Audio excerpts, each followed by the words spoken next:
everyone, and welcome back to my channel, and welcome to my bi-monthly, I guess is the proper phrase, book haul, where I go over all of the books that I've gotten in the past 2 months. So these are going to be the books that I accumulated in March and April, and it's a staggering amount. The stack that I managed to make for the cover photo for this wasn't even all of the books because I was worried that they were going to topple down. So yeah, did some damage this past 2 months, but that is largely because I went to BookCon and I got a lot of books while I was there. So yeah, I don't really know if that counts or makes sense, but in my brain it does. So anyway, let's just get right into it.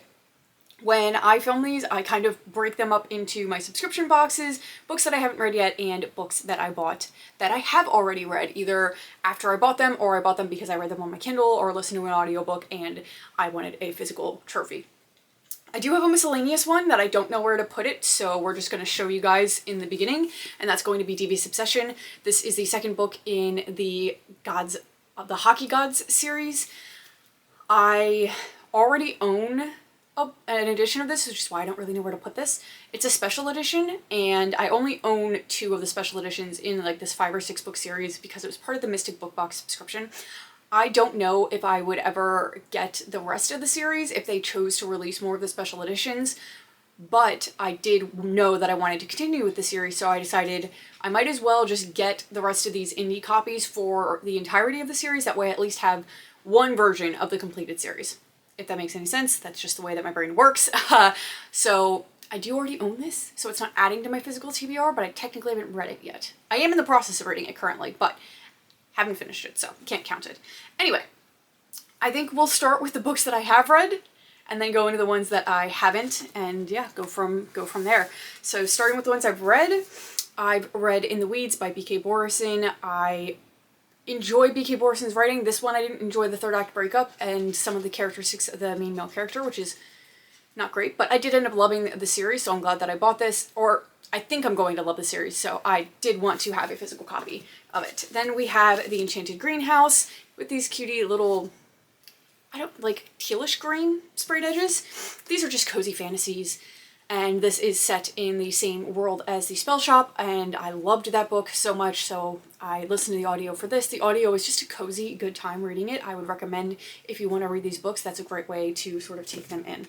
Then I got Wildside. This is the 3rd book in the Rose Hill series. I've been looking for this edition of this book for a while. Like, I finished this book months ago, but I had started buying them with the numbers on the side, and I just can't seem to find the ones with the numbers on the side. It's the ones with the mountains on the side that are more common, and those are supposed to be like the deluxe edition, so I'm not entirely sure why that's the case, but I finally found this one. I think I still need to track down the 4th one though, so at some point we're gonna get that one. Alright, the next one, oh, it's actually getting warm in here. The next one up is Tress of the Emerald Sea by Brandon Sanderson.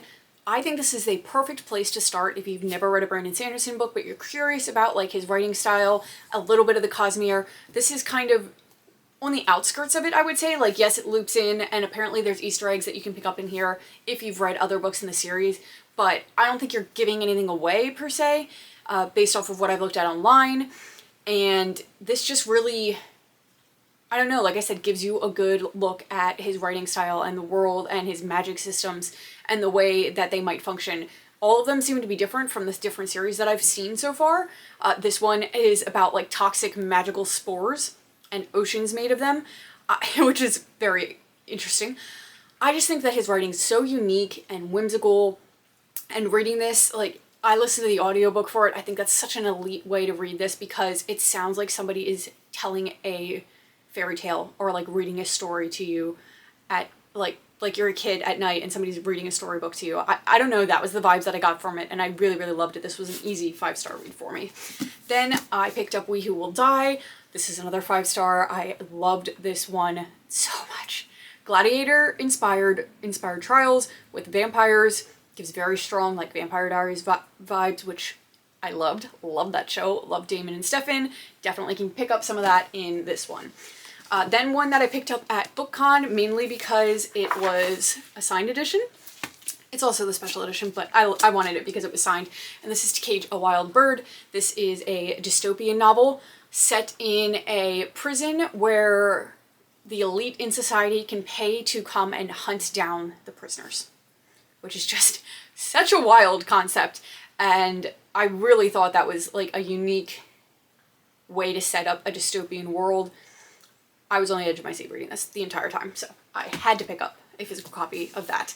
Then we have Iron Gold by Pierce Brown. I've been using the audiobooks to listen through all of these because I think the narrator does a fantastic job with narrating these, and at this point I don't think at some point I want to reread them physically, maybe annotate, but I need to listen to the audiobook for all of them at least once because I started the series out that way and I love the narration in the series. And then lastly we picked up The Favorites. I read this like a year ago, I think, and never ended up getting a physical copy, but then I forget why when I picked this up, maybe it was available at like a used book sale, or I don't remember what prompted me to finally pick this up. I had wanted to for a while and then finally just pulled the trigger on it because this is such a perfect toxic sports romance and shows, you know, maybe a little bit of the not so glittery side of the Olympics and trying to get to the Olympics. And obviously this is fictionalized, but I think some of the challenges in here actually could be very realistic to real life. So getting into the ones that I haven't read yet. A lot of these I am not going to know the premise of. I'm very big on buying books because they're pretty and I might read a little bit of the description and that's about it, and it doesn't really retain very well. So yeah, might not be able to give descriptions for all of these. I'm very sorry if you want them, but if I sit here and read the back of these books for all of them, we are going to be here for an eternity.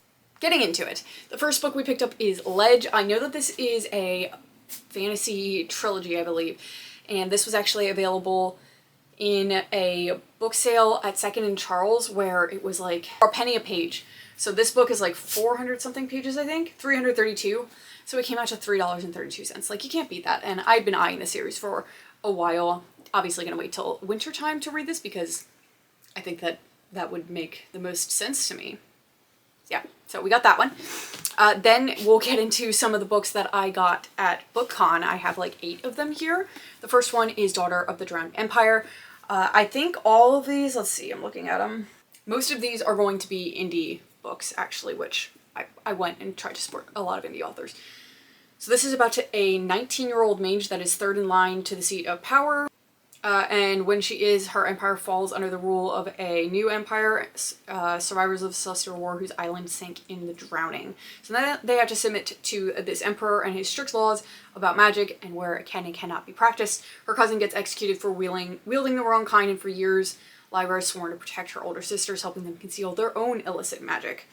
Now she must participate in a ceremony that reveals her power, and she uncovers something else entirely, something that means banishment from the Empire. She's faced with death and exile and leaving her sisters, so she enters into a deadly contract, and she has 7 months to train as a warrior and pass the Emperor's brutal test of strength. Okay. I do love a good training montage, so I'm excited about that one. I know I said I wouldn't read too many of the descriptions for the back, but I feel like the indie books, I want to, that way you guys know what they are. You can go support some indie authors. Then I picked up Blood and Ether, of Blood and Ether, and this has like gorgeous like gilded edges that was like special for BookCon, and they're stunning. And I've heard good things about this book prior to going there, so when I saw it I had to pick it up.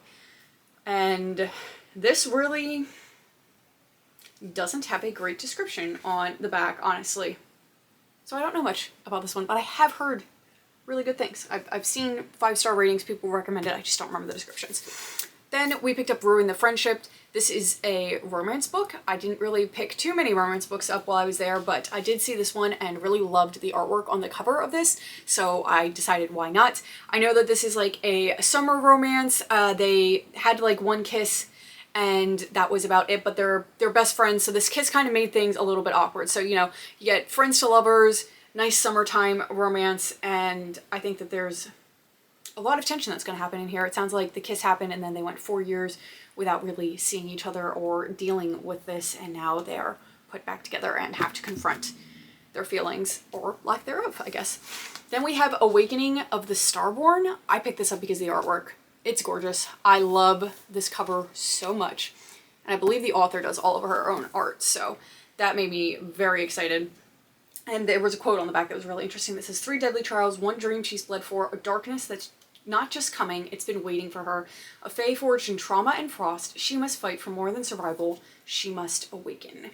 And the author, when she was selling these, actually gave out like an awesome card with a map on it. which is very cool. And then she also gave a character card and something on the back called a wing structure that helps explain all of these different characters and the roles that they play.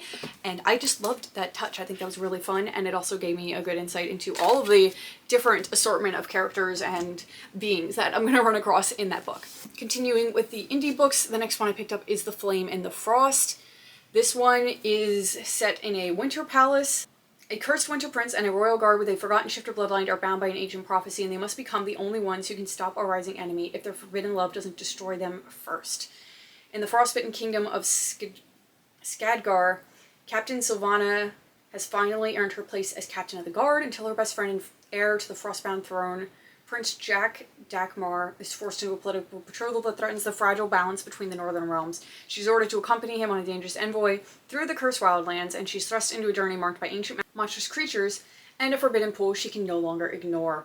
Bound by an invisible tether that has tied their fates since childhood, Sylvana and Jack must confront their secrets that could unravel their kingdom and their hearts. But when a ruthless enemy rises, threatening to tear them apart, the Frost Prince is forced to make a brutal choice. Honor the crown that has caged him his whole life, or unleash the deadly power dormant in his veins.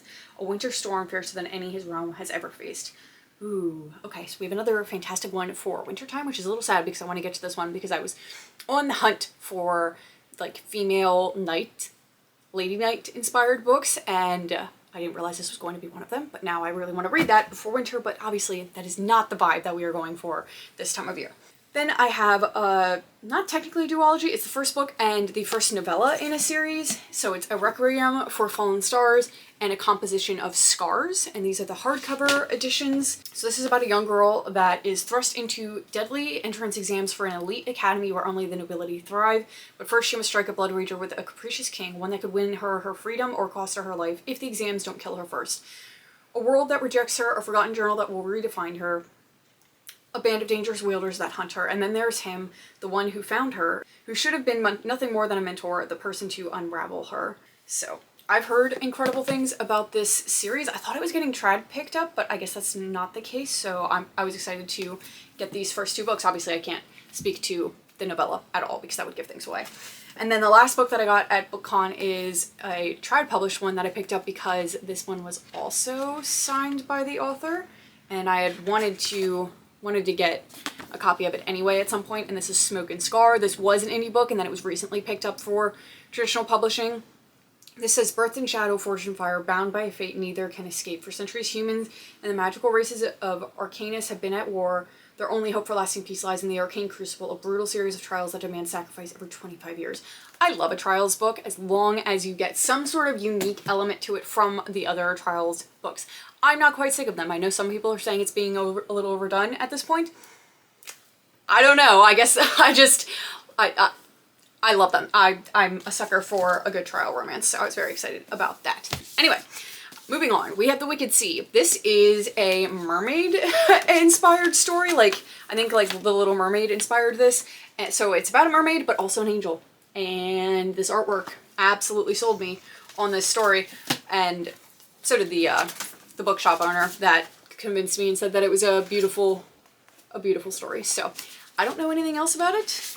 I think that the concept of an angel and a mermaid is very interesting. Not sure how that's gonna work logistically, that is, but I'm sure the author comes up with a way. Then we have The Library of the Dead. Slightly different vibe going with this one. This is about a girl who dropped out of school to become a ghost talker, and she now speaks to Edinburgh's dead, carrying messages that they left behind. I thought that sounded so fun. My light just went out, sorry guys. I thought that sounded so fun and unique. I love gothic inspired stories, anything with like creepy eerie tones, so I will definitely be reading this around the fall time, around Halloween. I think it would be perfect for that. Then I picked up For Ruined Realms at that same penny for a page book sale because this was a sprayed edge copy and I was going to get it for less than $5. Like, obviously I needed to do that. I haven't read the first book that this follows up, so hopefully I like the first book and can justify my purchasing that. Then I picked up an indie edition of The Poison Daughter because I saw it was getting traditionally published and I just wanted the indie copy of this. I heard really good things. This is about a young girl whose kiss is deadly. Is pretty much, she's just using it as a weapon at this point. It says her first husband is in the ground and her new betrothed is next. But the merry widow has a secret when she's not acting as an assassin. At her parents' whims, she moonlights as a vigilante for abused women in their walled-off city. Meet a man, lure him, kill him with a kiss, until one night she kisses a mark and he doesn't die. Like, that sounds so wild, and I have to see where that goes, like why he doesn't die. It kind of gives me Belladonna vibes, because she was able to kind of, I don't know, her kiss didn't kill, but she was unable to die if she was poisoned. I don't know, maybe it doesn't. In my brain, it makes sense, but now that I say it out loud, maybe they don't actually sound all that similar. Then we picked up The Winners by Fredrik Backman. This is because I read Us Against You very recently, gave it 5 stars. I am probably going to want to get into this in the next couple months once my heart has healed from reading Us Against You, because I've heard this is equally as traumatic. It's also very long, so I need to be mentally prepared before I jump into this. I had a couple books in April that made me cry, and I want a little bit of a respite before I make myself cry at a book again. Then I got the gorgeous Fairy Loot edition of Direbound. Have I read it yet? No, but I did really plan on reading it, which is why I now own the Fairy Loot copy, because I thought this edition was just way too pretty to pass up, in all honesty. So we got that. I know this is about dire wolves. Everybody says it's like Fourth Wing, but wolves instead of dragons. I don't know if that's true or not. Another indie book that I picked up is Dark Notes. I just got this very, very recently. There's an independent bookstore about 20 minutes away from us that we like to go shop at, and she's influenced quite a few books in this stack, but I saw that she had these. I had heard incredible things about this book. She said it's fantastic, and that was about all that I needed to sell me on this. I know that this is extremely dark. Maybe not for everybody. It's a student-teacher trope. She's of age from everything I understand, and it's her music teacher. Like, he teaches her to play piano, which is why you have this stunning woman on this cover playing a piano.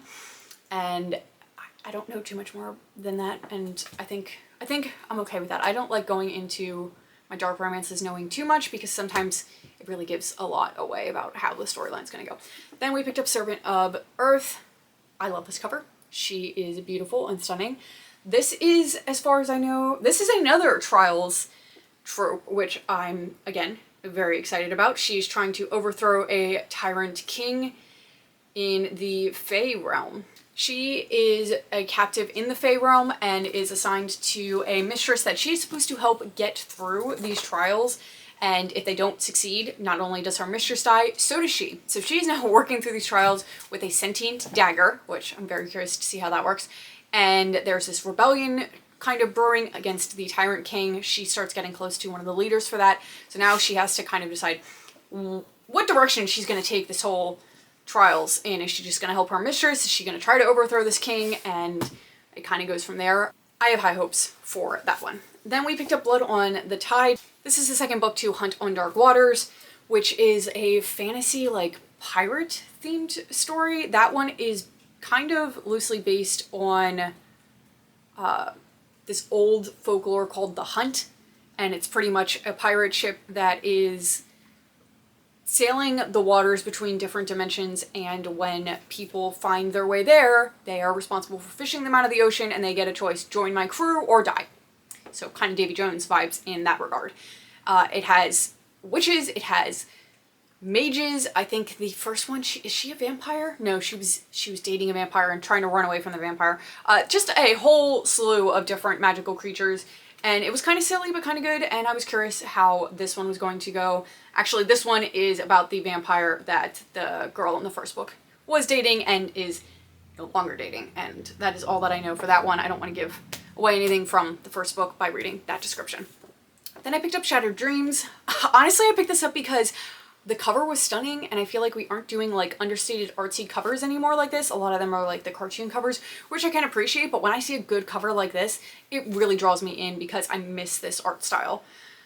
So this is a small town romance where it sounds like it's like this group of friends, and one night there's a really big car crash. At least one of the friends in the group ends up passing away. It was somebody's girlfriend. They were going to get engaged, and now he's dealing with the trauma of this happening.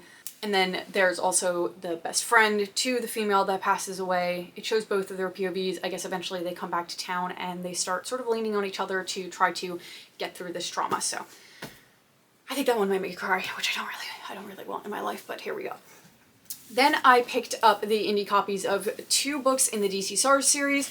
Her books are getting picked up to be traditionally published, and I just really like these indie covers, so I decided to pick some of them up before they went away. The first one in the book is Face Off, and then we have Power Play. These are hockey romances, and I heard that she does great, not only great female characters, but she also writes a lot of mental health representation into her books, and that they are like some people's favorite hockey series ever, and I do love a good hockey romance, and if you put strong female characters in there, plus good mental health rep, like, I'm very intrigued. So these were on my list to read for a while, and then I found out that those editions were going away, so I wanted to pick them up then. Last in this stack, we have The Lies of Locke Lamora. This is about an orphan in a mysterious island city of Comore, who eventually becomes a thief under the tutelage of a gifted con artist. He now becomes the leader of a band of light-fingered brothers known as the Gentleman Bastards, and he becomes infamous, fooling even the underworld's most feared rulers. But in the shadows lurks somebody more ambitious and deadly, faced with a bloody coup that threatens to destroy everyone and everything that holds meaning in his mercenary life. Locke vows to beat the enemy in his own brutal game or die trying. I don't know why this one called to me. It just did. It kind of sounds like Robin Hood vibes now that I read that description out loud. I don't know if that's actually going to be the case, but that's kind of what it was giving. The last stack that we have is my subscription book boxes. I don't even know what month some of these are attributed to anymore, because like Fairy Loot has not done a great job of sending me things in the month that I'm supposed to get them. I skipped some of the months this year as well, so I just don't remember at this point. I just remember which books box they come from. These first 2 are from Mystic Book Box. They always send out 2 bi-monthly, and it's always by like the same author, either in a series or just 2 other standalones. So the first one is by K.A. Knight, and it's Daddy's Angel and Stepbrother Darling. I think from those titles, you can guess what both of these are about. Beyond that, I really don't know. I really don't know anything about them, but I will show you these stunning naked hardbacks on them because they're beautiful. So obviously I think there's some kind of musical element going on in this one. This is the reversible dust jacket for it. And then we have Stepbrother Darling. This one has a much more like dark cover going on here. And then, of course, the reversible dust jacket in here as well. I love Mystic Boxes, like dust jackets. They're very, I don't even know how to describe them. Like, there's kind of a matte feeling to them, but they're very, like, sounds silly, but well constructed. Like, these are thick dust jackets. They don't feel like they could tear at a single, like, accidental slip. Anyway, moving on. We have my Fairy Loot box for one of these months. We have the Sun and the Star Maker. Just looks very pretty and ethereal. I think this was the YA book in that subscription box, and this is just a really cute landscape. Nice winter theme, so obviously I'm most likely, well, that's not winter, but most of this is winter, so I'm probably not going to get to this one anytime soon. Then we have Weaving Shaw, which looks very gothic and kind of dark academia. I think this will probably end up being a fall time read. So the reversible dust jacket, nothing super special on that, but the naked hardback is in fact very special, and I'm very tempted to just display it with the naked hardback. I like this art style. It kind of reminds me of the Divine Rivals duology because of the black and white and then some of the gilding inside of it. And then lastly, we have the Torment Duet. This is also Mystic Book Box, so part 1 and part 2. I've heard that this is very emotionally draining and super, super dark. Like, dark romance lovers read this once and then go, I could never read this again. So I don't know if I'm mentally prepared for that. I also don't know if I want to flip it to this reversible dust jacket because I love the artwork on that. I think that's really very cool. And then we have the naked hardback. Got a ballerina shoe in here, so might have some ballet themes, one would assume. And then the second edition for it, or the second parts to this story, I should say. Again, with this very cool artwork.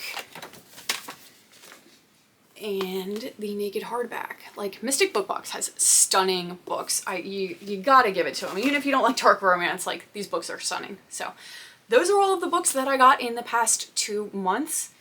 It's quite the stack. It's quite the stack. I feel a little out of breath right now. I think that we've definitely spent quite a while going over all of these. If there's any that you're curious about that I didn't go over a description for, or I just didn't make sense when I did, because I know that happens sometimes, please let me know and I'll try to find a better way to explain it, where I actually sit and think about what I'm going to say first and not just word vomit. But anyway, that's it. That's all I've got. If you made it this far, thank you so much for watching, and I look forward to seeing you in another video very soon. Bye.